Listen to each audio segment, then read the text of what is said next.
The warning came at dawn when the deep space sensors picked up something that made every military officer on Earth stop breathing for a moment. Captain Jake Martinez was drinking his morning coffee on the bridge of the UES Valiant when the alert. Screens lit up like a Christmas tree, showing massive energy signatures approaching from the outer system. The ships were unlike anything humanity had ever seen, sleek and curved like flowing water made of metal and light. They moved through space, with a grace that made Earth's best vessels look like flying bricks. Admiral Lisa Thompson called an emergency meeting within the hour, her voice tight with controlled fear as she addressed the gathered officers in the war room deep beneath Pentagon headquarters. "Ladies and gentlemen, we are looking at a fleet of 47 vessels, each one the size of a city and carrying enough firepower to glass entire continents," she said, her weathered hands gripping the edge of the briefing table. "They have been broadcasting a message for the past 6 hours, and the translation computers have finally made sense of it." The holographic display showed the alien leader, a tall creature with 4 eyes and skin that seemed to shift between blue and silver. Its voice was musical but cold as it spoke through the universal translator. "I am Admiral Kekstar of the Zephyrian Empire. Your species has been judged primitive and unworthy of continued existence. However, our laws demand that we offer you the chance to prove your worth through combat. Send your champions to face ours, and perhaps we will allow some of you to live as servants." Colonel Ryan Foster, head of Earth Special Operations, leaned forward in his chair. "What kind of combat are they talking about? Are we looking at ship-to-ship battles or ground warfare?" "According to their message, they prefer individual combat between champions," Admiral Thompson replied. "They consider it more honorable than mass warfare. Their champions will fight our champions in single combat until one side admits defeat." The room erupted in worried murmurs. Everyone knew that humanity's weapons were centuries behind whatever the aliens possessed. Their energy shields could probably stop Earth's most powerful missiles, and their personal weapons likely made human firearms look like toys. "Do we have any intelligence on their combat capabilities?" asked Colonel Foster, limited. "But what we have is not encouraging," Admiral Thompson said. "Their individual warriors carry energy weapons that can cut through tank armor like paper. Their personal shields can deflect projectiles and energy attacks. They have enhanced strength and speed due to their natural physiology, and their armor is made from materials we cannot even identify." Captain Jake Martinez raised his hand. "What about our own special forces? Our best soldiers with the most advanced equipment we have? Our computer models show a 0% chance of victory in direct combat," Admiral Thompson said quietly. "Their technology is simply too advanced. We might as well be throwing stones at fighter jets." The silence that followed was heavy with despair. Earth's greatest military minds sat around the table, and not one of them could think of a way to defeat an enemy so far beyond their capabilities. That was when Dr. Elena Rodriguez spoke up from the back of the room. She was a small woman with wild gray hair and thick glasses, the kind of person who usually got ignored in military briefings. "What if we went backward instead of forward?" "I beg your pardon?" Admiral Thompson asked. "They have studied our modern military extensively," Dr. Rodriguez explained, standing up and adjusting her glasses. "They know how to counter our guns, our missiles, our energy weapons. They have adapted their defenses to handle everything we consider advanced warfare." Colonel Foster looked confused. "So what are you suggesting?" "I'm suggesting that we use weapons and tactics they have never encountered before," Dr. Rodriguez said, her voice growing stronger. "They think we are primitive, so let's show them what Earth's real primitives were capable of." "You want us to fight aliens with sticks and stones?" someone called out from the back. "Not sticks and stones," Dr. Rodriguez replied. "Swords and shields, armor and horses, knights." The room exploded in laughter and protests, but Admiral Thompson held up her hand for silence. "Explain yourself, Doctor. The Zephyrians have never faced medieval warfare," Dr. Rodriguez continued. "Their weapons are designed to fight. Modern armies, not warriors in full plate armor charging with steel swords. They have energy shields that can stop bullets and plasma beams, But what happens when someone hits them with a 30-pound warhammer? They would laugh us off the battlefield, Colonel Foster said. Maybe, Dr. Rodriguez agreed. But their own cultural records show that they value honor and single combat above all else. They will meet us blade to blade because they think it will be easy. They will not use their advanced weapons against what they see as primitive opponents. Because it would be beneath their dignity, Captain Martinez found himself leaning forward despite his skepticism. Even if that's true, how do we train modern soldiers to fight like medieval knights?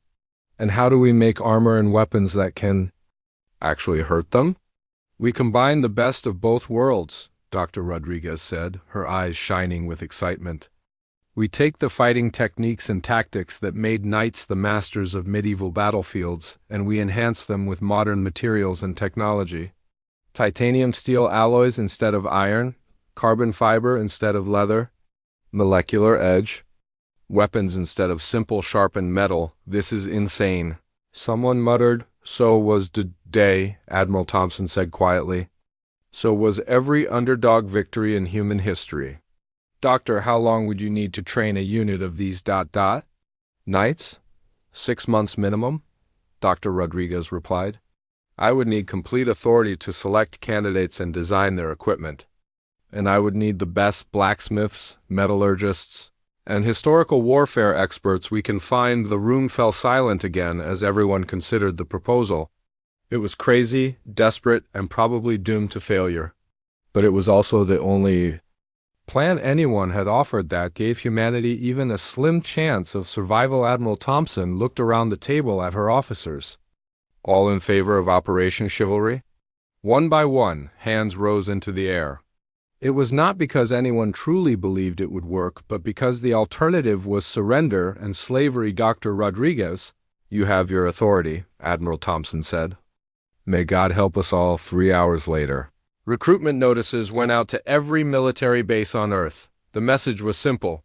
Volunteers wanted for extremely dangerous mission requiring exceptional physical fitness, mental toughness, and willingness to learn unconventional combat techniques. No details were provided, but the response was overwhelming. Thousands of soldiers volunteered, not knowing they were signing up to become humanity's last knights. The training camp at Fort Braxton looked like something from a history book mixed with a science fiction movie. Ancient wooden training dummies stood next to holographic combat simulators, while the sound of hammering metal echoed from workshops, where the world's best engineers worked alongside traditional blacksmiths to create weapons that had never existed before. Dr. Elena Rodriguez walked between the training grounds with a tablet in her hands, watching her carefully selected candidates learn to become something that had not existed for hundreds of years. She had chosen 50 soldiers from thousands of volunteers, picking them not just for their physical abilities but for something harder to measure, the kind of mental toughness that would let them charge into battle with swords when the enemy had laser weapons. Sergeant Danny Walsh was one of her best students, a former Marine who had served 3 tours in the Middle East before volunteering for the mysterious new program. He stood in the center of the training ring, holding a practice sword that weighed twice as much as any weapon he had ever used.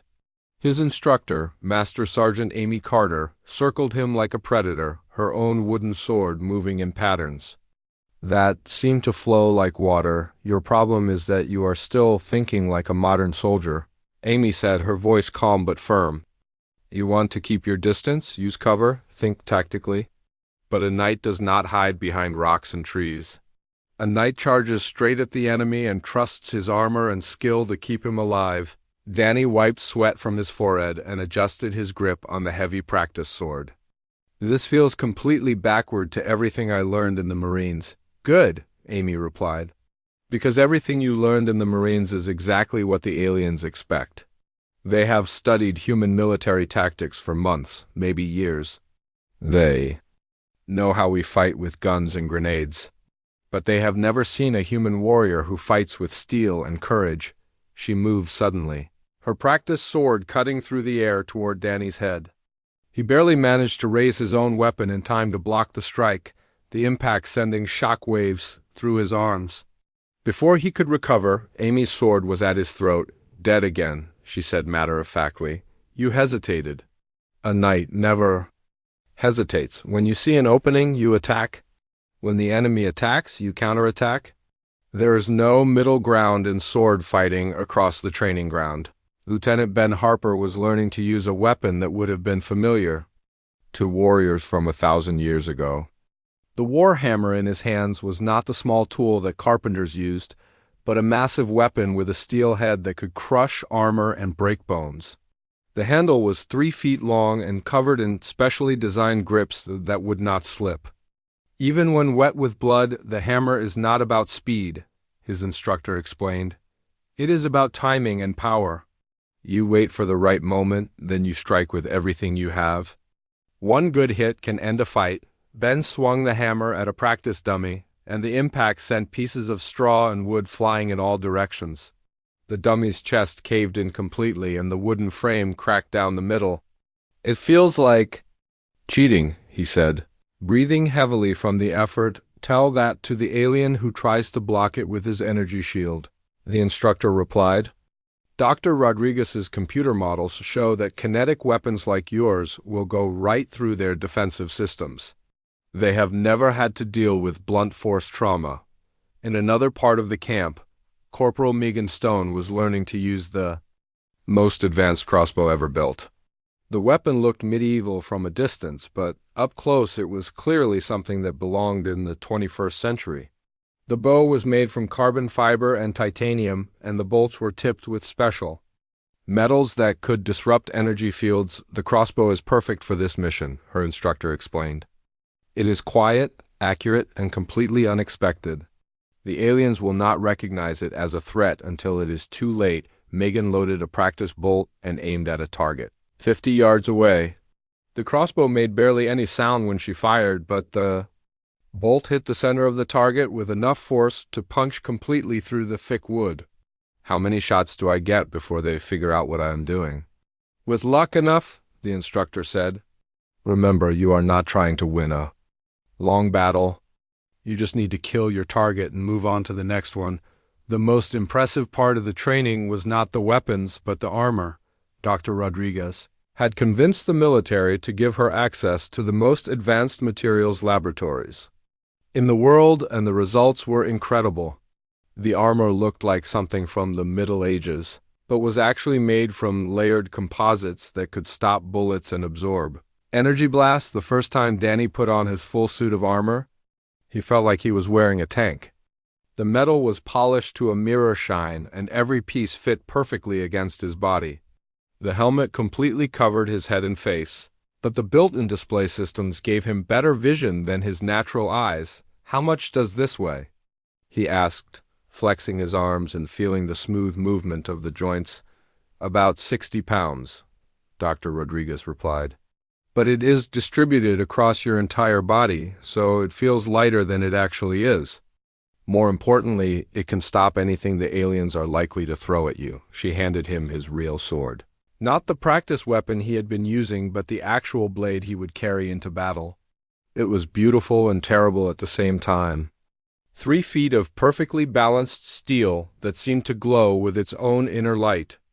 The edge was so sharp that it could cut through metal like butter, and the point could pierce almost any armor. This is it, she said quietly.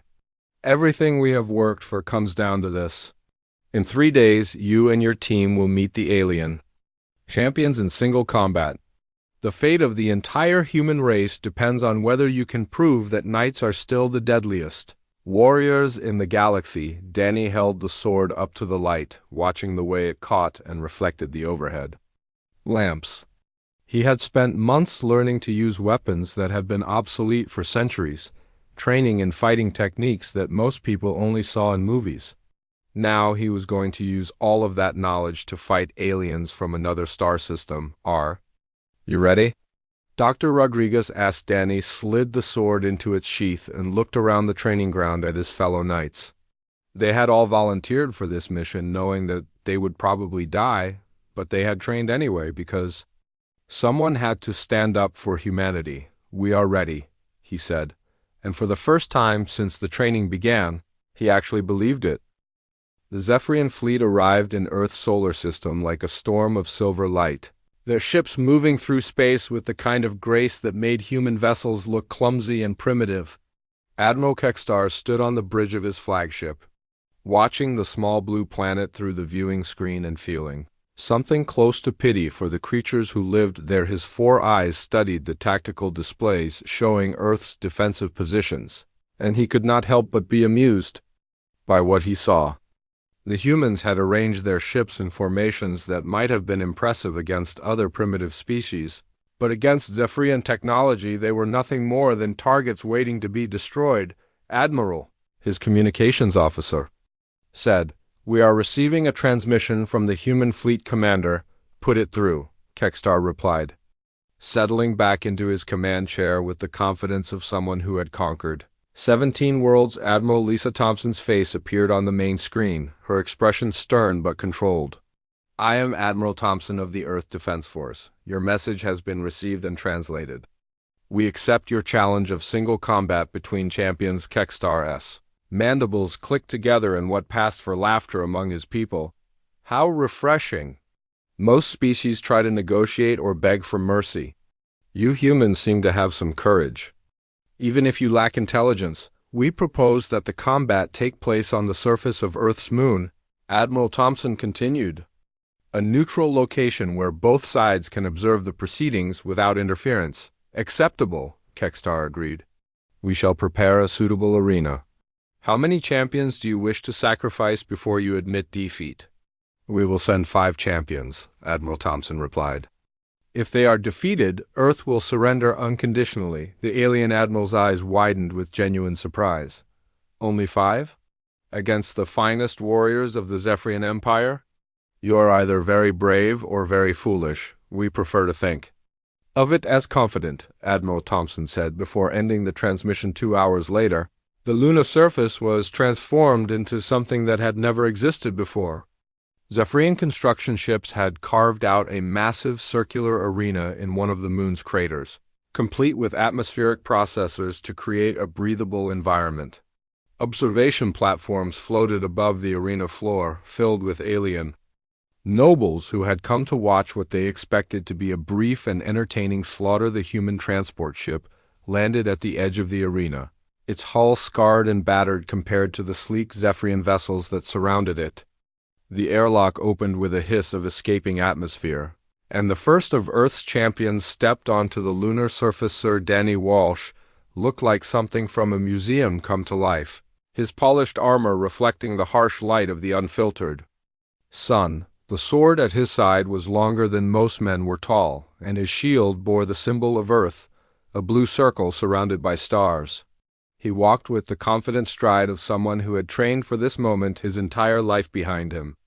Came the other 4 knights, each one a master of their chosen weapons.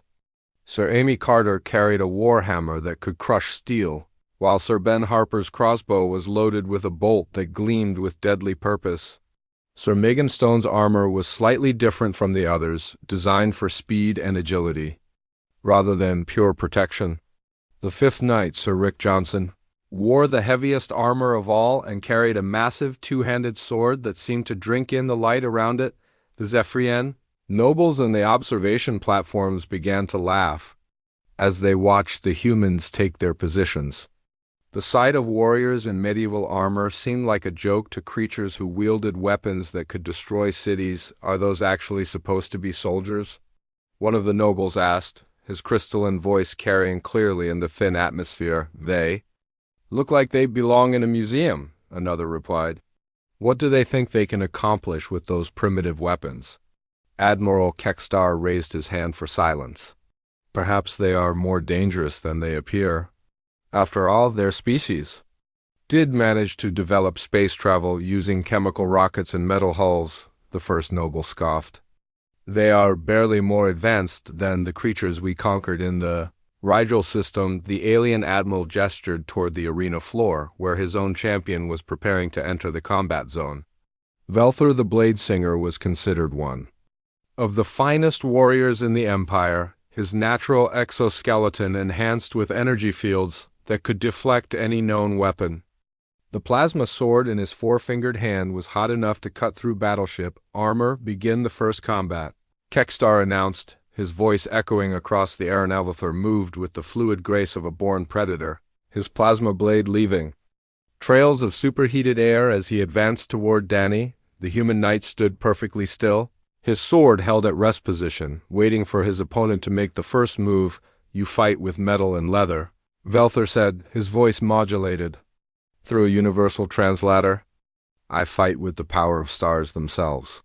This will not take long, Danny said nothing. He had been taught that words were wasted in combat, that the only thing that mattered was the moment when blade met blade. He shifted his weight slightly, preparing for the attack that he knew was coming. The alien warrior struck without warning, his plasma sword moving faster than human eyes could follow. The blade cut through the air toward Danny's head, intended to end the fight with a single devastating blow. Danny's sword intercepted the attack with perfect timing, the titanium steel alloy not only stopping the plasma blade but actually disrupting the energy field that powered it. Sparks flew as the two weapons met, and Velther's blade flickered and died. Impossible. The alien warrior gasped, staring at his suddenly useless weapon. Danny's return stroke was smooth and professional, his blade moving in a perfect arc that took Velther's head from his shoulders. The alien's body crumpled to the arena floor, dark blood pooling beneath the shattered remains of his armor. The observation platforms fell completely silent.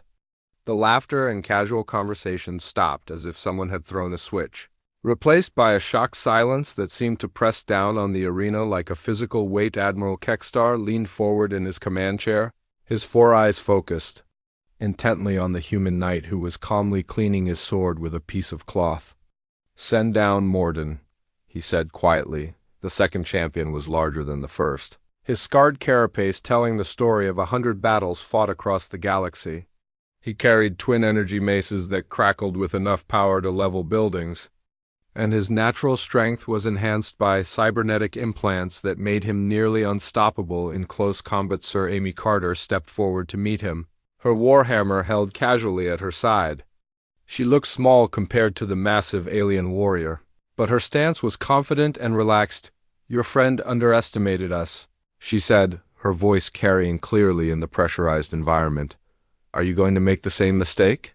Morden roared and charged, his maces spinning in deadly arcs that could have destroyed a tank. Amy waited until the last possible moment, then sidestepped with the grace of a dancer and brought her hammer down on the alien's leading arm. The impact was devastating, shattering both the energy weapon and the appendage that held it. Morden stumbled, his roar of rage turning into a cry of pain, and Amy's follow-up strike caved in his chest plate like paper. Two champions down, and the humans had not even been scratched. The silence in the observation platforms was so complete that Admiral Kekstar could hear his own breathing through his helmet's filters. Two of his finest champions lay dead on the arena floor, their advanced weapons useless against what should have been primitive human technology. The alien nobles who had been laughing just minutes earlier now stared at the human knights with something approaching fear. This cannot be happening, whispered one of the nobles, her crystalline voice barely audible. Our weapons are centuries ahead of theirs. Our armor can deflect plasma beams and particle cannons. How are they cutting through our defenses like they are made of paper? Admiral Kekstar's four eyes narrowed as he studied the humans more carefully. Their armor looked medieval, but the way it moved and reflected light suggested materials far more advanced than simple steel. Their weapons appeared to be nothing more than sharpened metal, but the ease with which they had destroyed Zephyrian energy fields indicated something his scientists had not anticipated. Send down Keksmal, he ordered, his voice tight with barely controlled anger. Tell him to be careful. The third champion was different from the first two. Smaller and faster, specializing in ranged combat rather than close-quarters fighting. Keksmal carried an energy rifle that could punch holes through starship hulls, and his personal shield generator was powerful enough to stop artillery shells. He had never lost a battle in 20 years of service to the Empire. Sir Ben Harper stepped forward to meet the new challenger, his crossbow held ready but not yet aimed.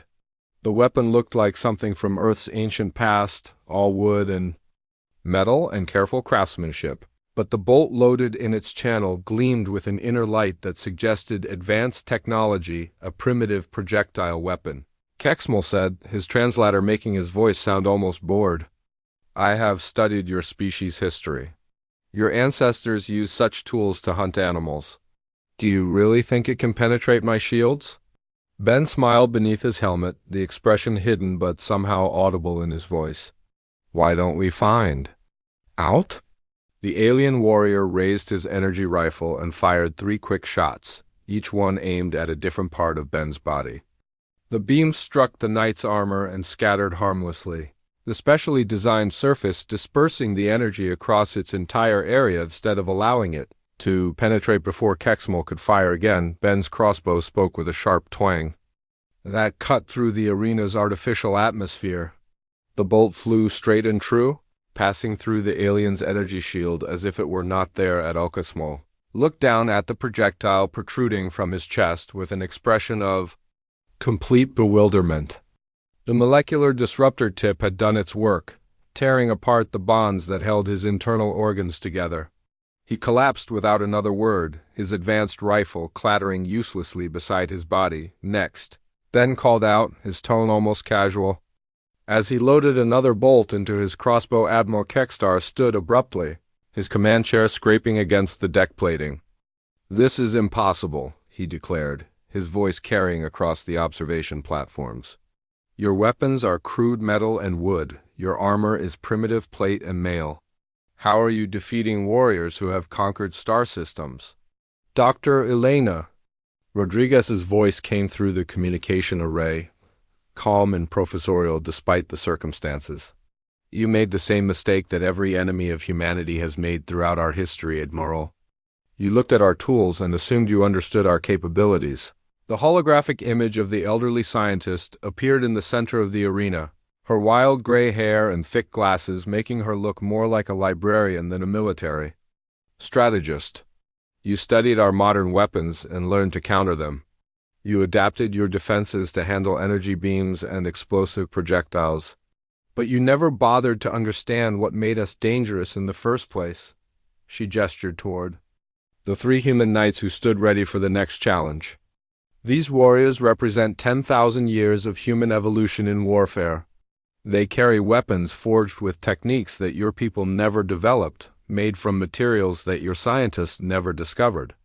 They fight with tactics that predate your civilization by millennia. Admiral Kextar's mandibles clicked together in frustration. You speak in riddles, human. Metal is metal, regardless of how it is shaped.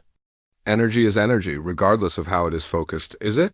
Dr. Rodriguez asked. Your plasma swords rely on magnetic containment fields to maintain their shape. Our titanium steel alloy disrupts those fields on contact. Your energy shields are designed to deflect coherent beams of particles. Our crossbow bolts use molecular disruptor tips that break apart anything they touch. The alien admiral felt something he had not experienced in decades of conquest, genuine uncertainty.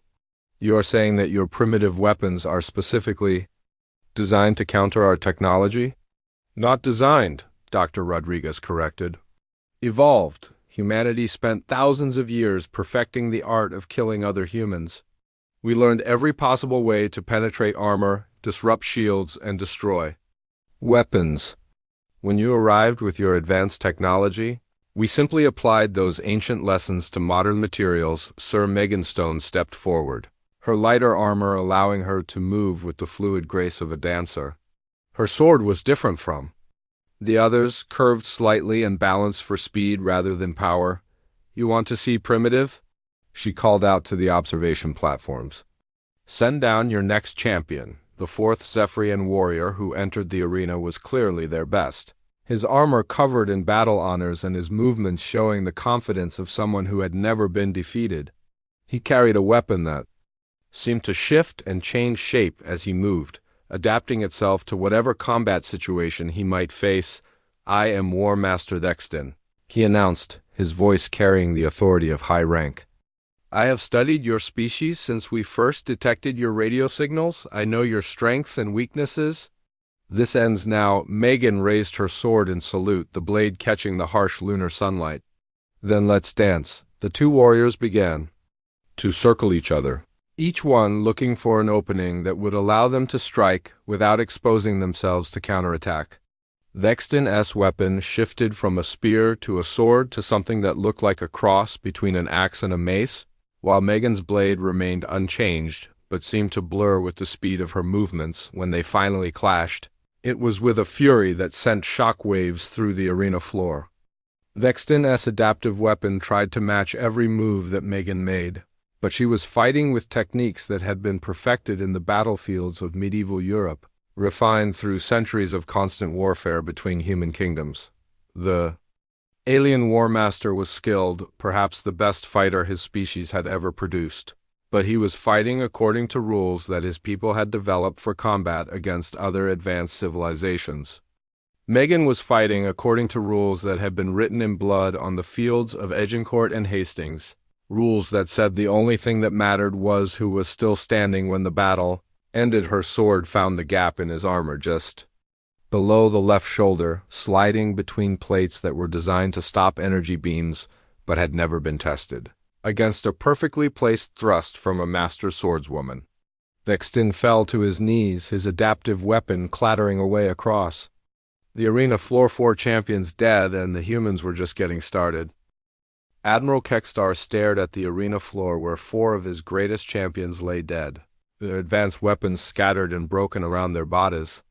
The human knights stood in perfect formation, their medieval armor gleaming in the harsh lunar sunlight, waiting for the next challenge with the calm patience of professional soldiers. "This is madness," he whispered, his 4 eyes unable to process what he was seeing.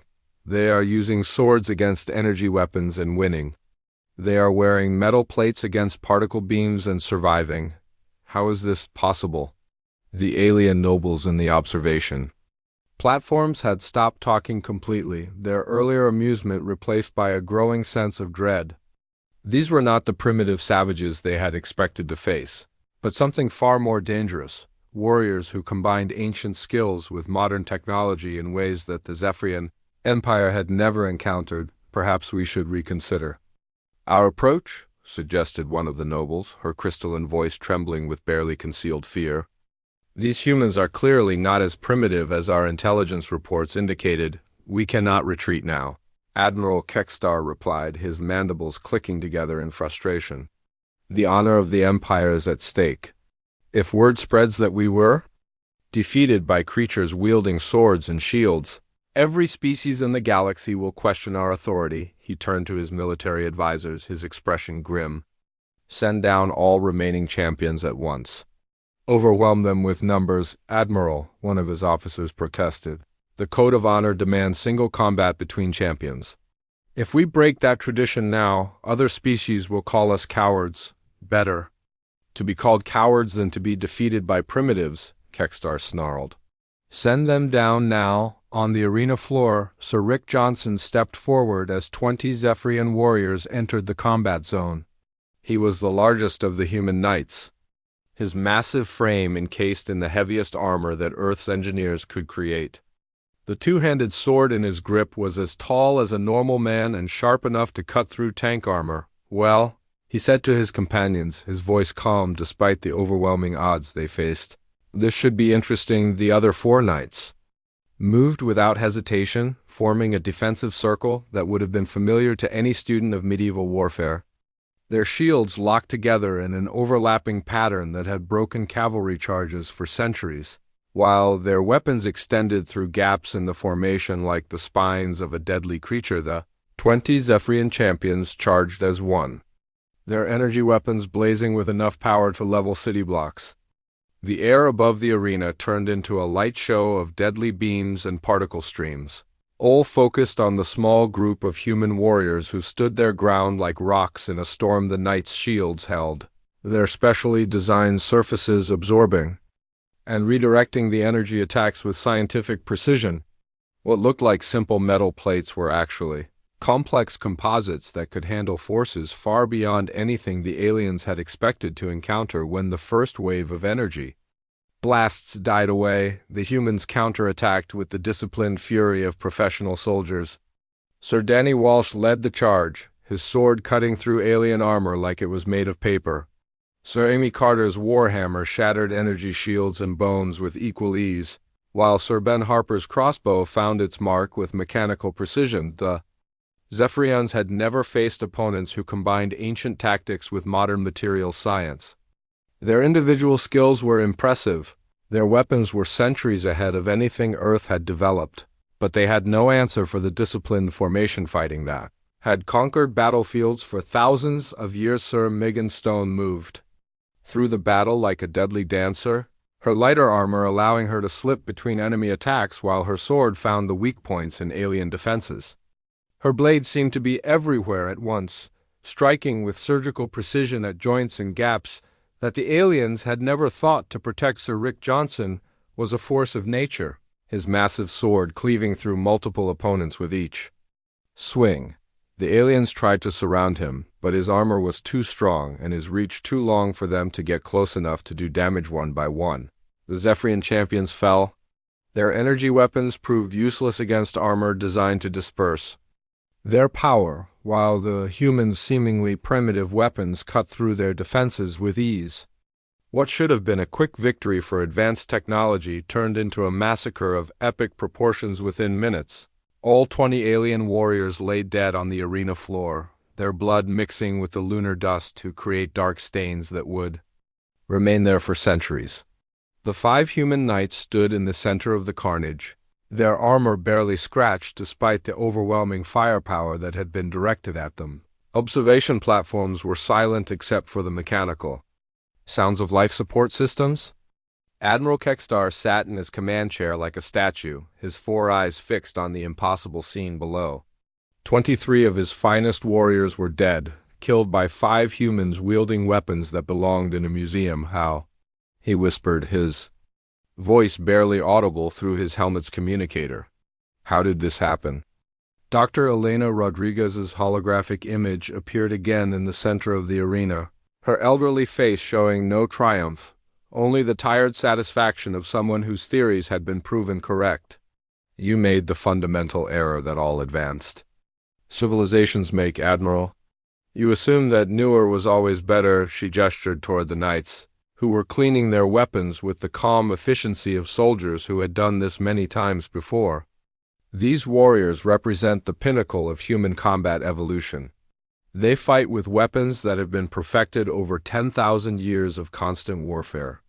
They use tactics that have been tested in 1 million battles across every continent. On Earth, but their technology is primitive, Admiral Kekstar protested weakly. Metal and leather cannot defeat energy and force fields, can't they? Dr. Rodriguez asked. Your weapons are designed to fight other energy weapons. Your shields are calibrated to stop particle beams and plasma bolts. But what happens when someone hits them with 30 pounds of perfectly balanced steel moving at combat speed? She paused to let that sink in before continuing. You studied our modern military and learned to counter our guns and missiles. But you never studied our history.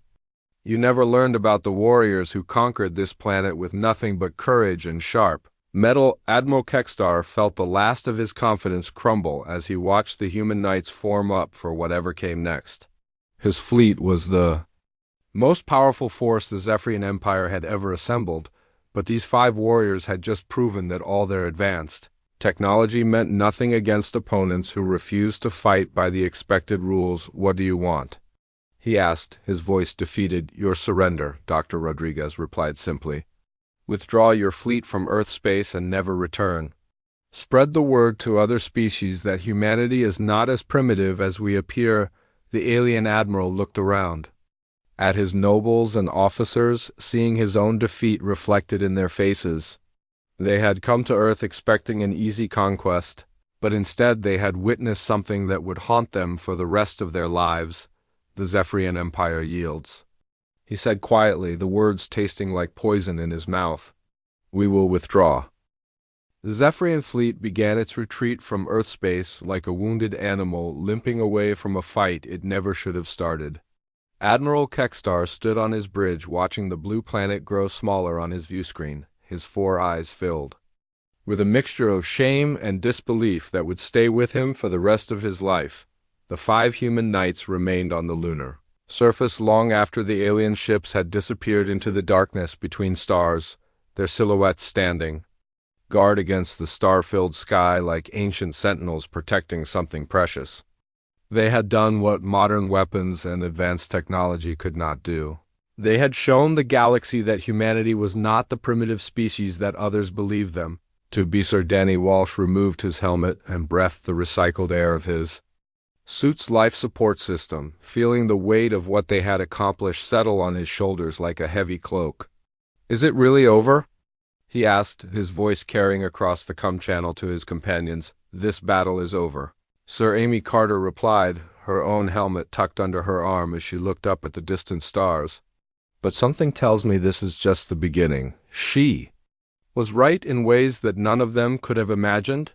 Word of the battle spread across the galaxy faster than light itself, carried by trading ships and diplomatic vessels to every corner of known space. The story grew with each telling, becoming legend almost before the participants had returned to Earth on distant worlds. Alien species who had never heard of humanity before began to whisper about the warriors who had defeated the mighty Zephyrian Empire with nothing but swords and courage. Some dismissed the tales as impossible fiction, but others remembered their own histories and the times when simple weapons had proven more effective than complex technology. The Krolex Confederation, an alliance of insectoid species that had been considering an invasion of Earth, quietly canceled their plans and began looking for other targets. The Vorthan Republic, which had been preparing to demand tribute from the primitive humans, decided that diplomatic relations might be more profitable than conquest. But it was not just fear that spread through the galaxy, it was respect. Species that had dismissed humanity as barely evolved savages began to reconsider their assumptions about what made a civilization truly advanced. Perhaps there was something to be learned from creatures who had mastered the art of war so completely that they could defeat energy weapons with steel blades on Earth. The 5 knights returned to a hero's welcome that lasted for weeks. Parades were held in their honor, medals were created specifically to recognize their achievement, and their names were written into history books that would be read by children for generations to come. But the real victory was not the defeat of the Zephyrian Empire, it was the transformation of humanity's place in the galaxy. No longer were they seen as a primitive species waiting to be conquered or enslaved. They were recognized as warriors whose skills had been tested in the fires of 10,000 years of constant warfare. Dr. Elena Rodriguez found herself promoted to head of the newly created Department of Historical Warfare, with unlimited resources to expand her knight program. Within a year, she had trained 100 warriors in the ancient arts. Then 1,000, then 10,000. The knights became humanity's ambassadors to the stars, not through words but through actions.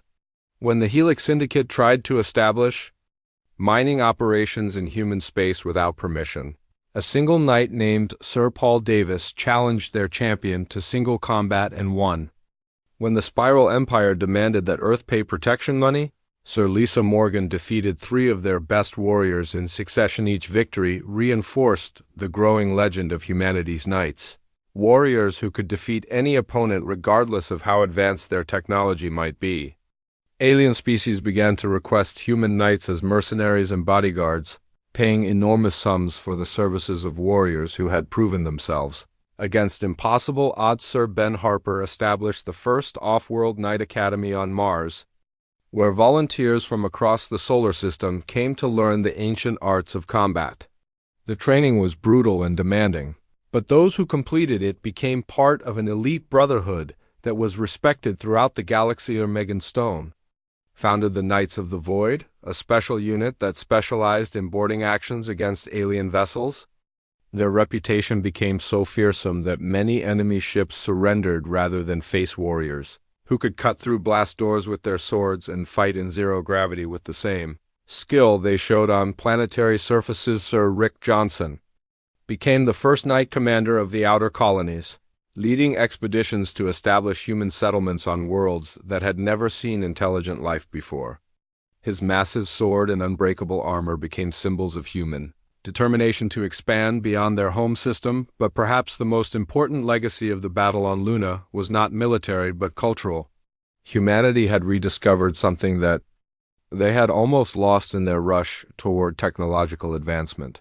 The understanding that the weapon was not as important as the warrior who wielded it. Children across Earth began learning swordplay alongside mathematics and science, not because they expected to fight aliens in single combat, but because the discipline and focus required to master medieval weapons taught lessons that could not be learned any other way. The knights had proven that courage and skill could triumph over any technological advantage, that the human spirit was stronger than any energy shield, and that sometimes the old ways were not just better than the new ways. They were the only ways that mattered. As the years passed and humanity expanded across the galaxy, they carried with them the lesson learned in that lunar arena. They built starships and space stations, developed new technologies, and explored distant worlds. But they never forgot that their greatest strength was not their machines, but their warriors. The aliens had mocked their swords, dismissing them as primitive tools wielded by savage creatures who barely understood fire. They had laughed at armor made of metal and leather, thinking it no match for energy weapons and force fields. But in the end, it was the aliens who fled in terror, while the knights stood victorious on the field of battle, their ancient weapons having proven once again that there was no substitute for the human spirit forged in the crucible of endless war. The galaxy would never make the mistake of underestimating humanity again.